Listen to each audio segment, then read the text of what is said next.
हम बुंदेलखंड के लोग हैं, हम गरीब हो सकते हैं, हम परेशान हो सकते हैं, हम गरीब हो सकते हैं, लेकिन हम कभी गद्दार नहीं हो सकते, कभी गद्दार नहीं हो सकते। ये हमारी विशेषता है।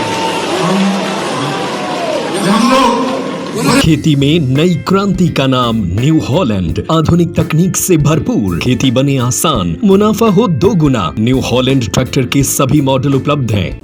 गोधूली बेला है, मंगल अवसर है। आज अपने इस राष्ट्र मेले का हमारे माननीय मुख्यमंत्री द्वारा विधिवत उद्घाटन किया गया है।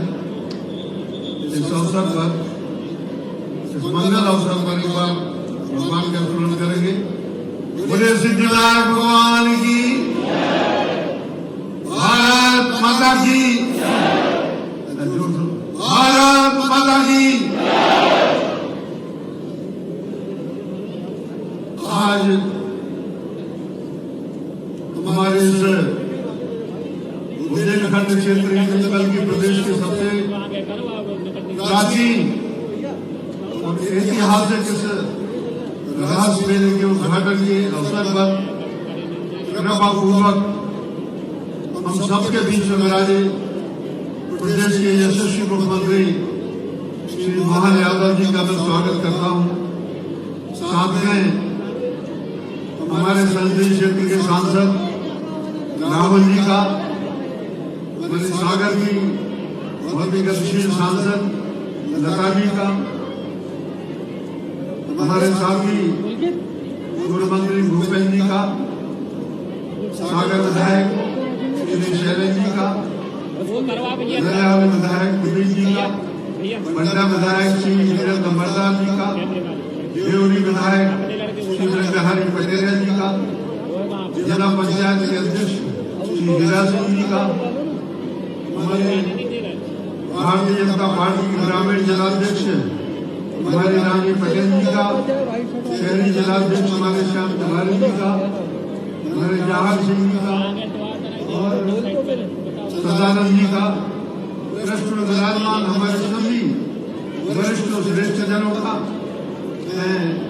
सभी का सम्मान है। आपको यथा योग्य प्रणाम करता हूँ, यथा योग्य नमस्कार करता हूँ और सम्मुख उपस्थित मेरे इस बुंदेलखंड क्षेत्र के सभी मेरे क्षेत्रवासियों का, किसानों का, माताओं का, बहनों का, सभी का हृदय से स्वागत करता हूँ। मित्रों, आप सभी जानते हैं कि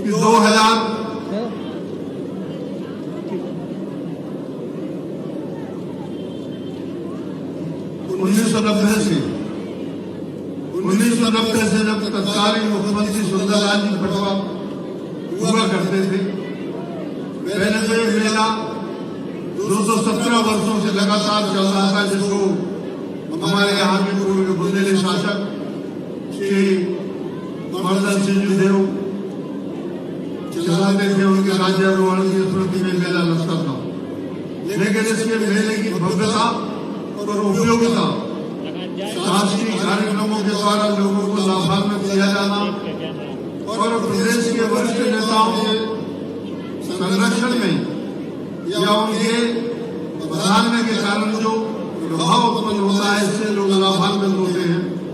तो इस कारण से इस मेले को निरंतर 1990 के बाद जब हमारे तत्कालीन मुख्यमंत्री सुंदरलाल जी पटवा पधारे, तब से इस मेले में और ज्यादा गति आई।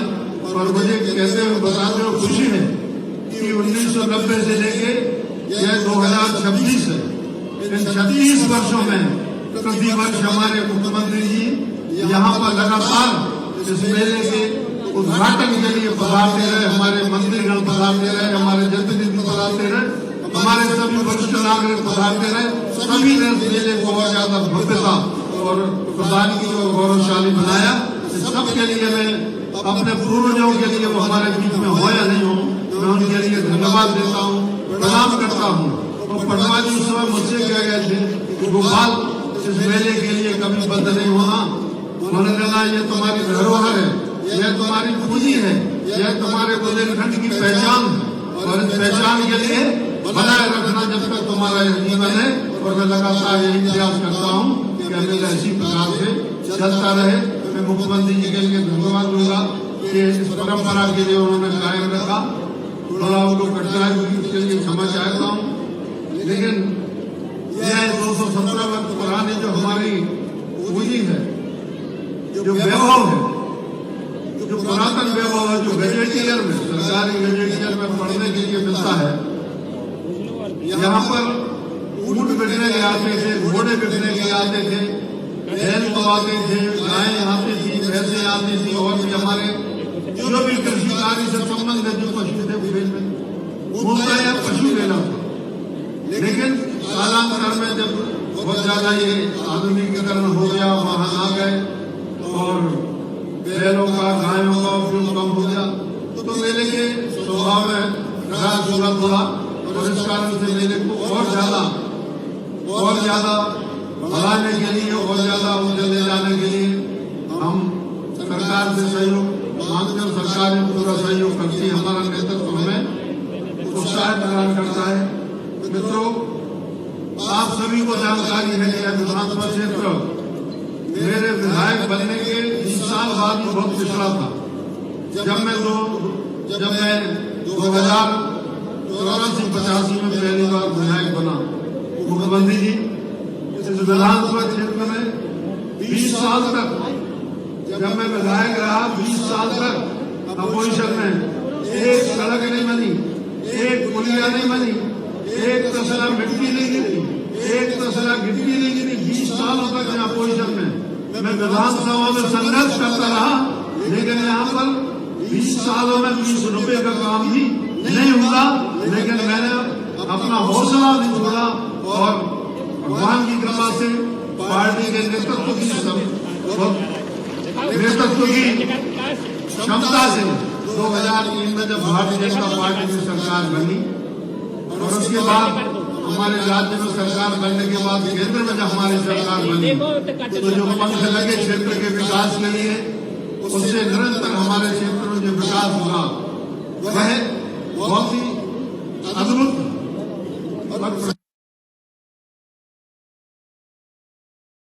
और हम सब के लिए एक प्रकार से, सभी के लिए यह एक प्रकार से आत्ममुक्त करने वाला था। माननीय मुख्यमंत्री जी,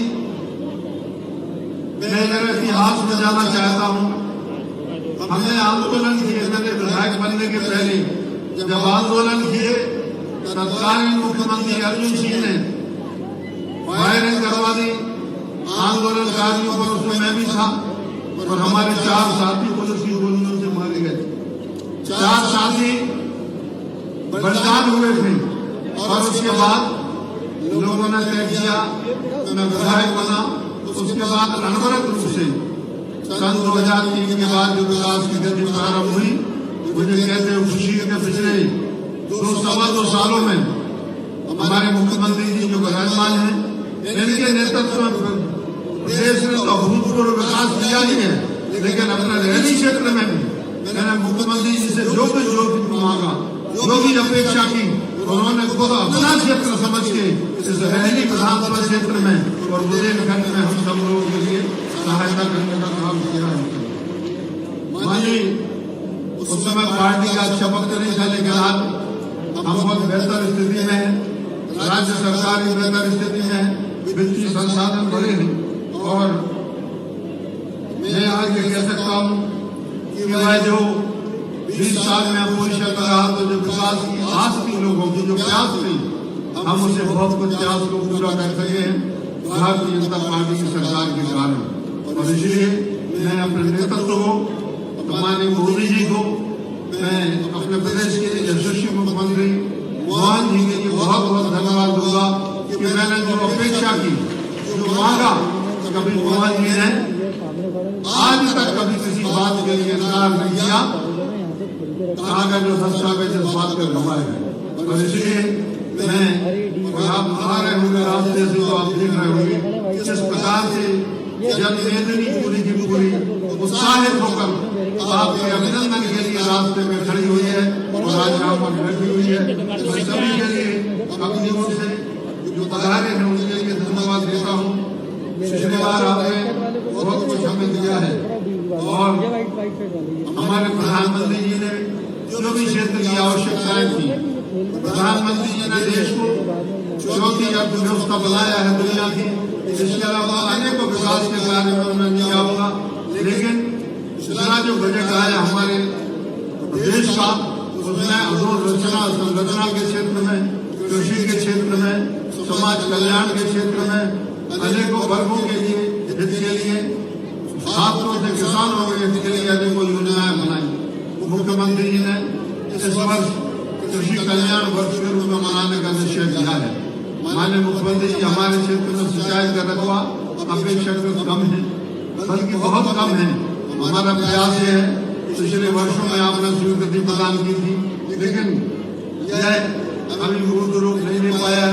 मैं आपके सामने कुछ अपनी ओर से इस क्षेत्र के लिए, बल्कि बुंदेलखंड के 8-10 विधानसभा क्षेत्र इसमें सम्मिलित हैं, इनके लिए कुछ निवेदन और अनुरोध करना चाहूँगा।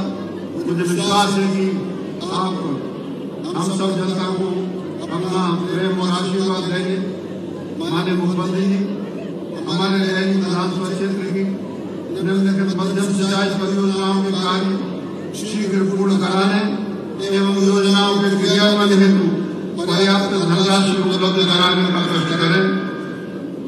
हमारी कोबरा मध्यम सिंचाई योजना, हमारी कृषि आपचंद मध्यम सिंचाई योजना, हमारी कृषि भिड़वासा मध्यम सिंचाई परियोजना, इसको तो आपने अभी प्राधिकार समिति में स्वीकृत किया है। मुझे जानकारी इसके लिए भिड़वासा सिंचाई योजना के लिए हमारा रेंट बेड एरिया जो थाना वाला जहाँ हवाई पट्टी है, वहाँ वो एरिया पूरा कवर हो जाएगा। तो सिंचाई योजना, साथ ही 2 लघु सिंचाई योजनाओं की मैं आपसे अपेक्षा करता हूँ कि आशीर्वाद आपसे मिलेगा। एक तो हमारी महात्मानी जलाशय सिंचाई योजना और नया घेरा जो हमारा है गणेशगंज बियर योजना के लिए स्वीकृत करने का कष्ट करेंगे, क्योंकि ये किसानों का सम्मेलन है और इसलिए सिंचाई के बिना कृषि कार्य अधूरा रहता है और इसलिए इसको प्राथमिकता से मुख्यमंत्री जी राशि उपलब्ध करवा को जहाँ जैसी बैठकें होती है। मेरा तो निवेदन है कि मुझे जानकारी है कि परसों हमारे भारत सरकार के पर्यावरण मंत्री, वन मंत्री शायद भूगल जी आ रहे हैं, तो मुझे जानकारी मुझे तो नहीं भी आ रहे। हम तो आप तो दिल्ली जाते हैं, तो यहाँ पर जो थोड़े बहुत अवरोध होते हैं उन्हें आप समाप्त कर जल्दी से जल्दी योजनाओं को पूरा कराने का कोशिश करेंगे। यही आपसे मेरा निवेदन है। हमारे क्षेत्र में बेरोजगारी बहुत है। पहले यहाँ बीड़ी बनती थी, लेकिन बीड़ी का काम धीरे धीरे कम हो गया, काफी खत्म हो गया, बल्कि बीड़ी की जगह पाउच ने जो गर्दे के पाउच होते हैं उनने स्थान ले लिया। आजकल लड़के नौजवान तो कोई बीड़ी पीते नहीं, सब पाउच खाते हैं, इसलिए बीड़ी बनाने वाला बड़ा वर्ग बेरोजगार हो गया है।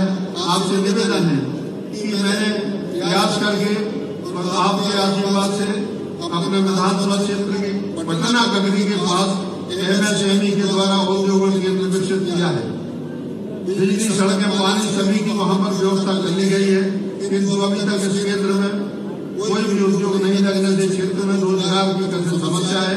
निवेदन है कि प्रदेश में आपके प्रयासों से जो कुछ निवेश आ रहा है उसका एक हिस्सा इस क्षेत्र में निवेशित करने हेतु स्वीकृति प्रदान करने की कृपा करेंगे।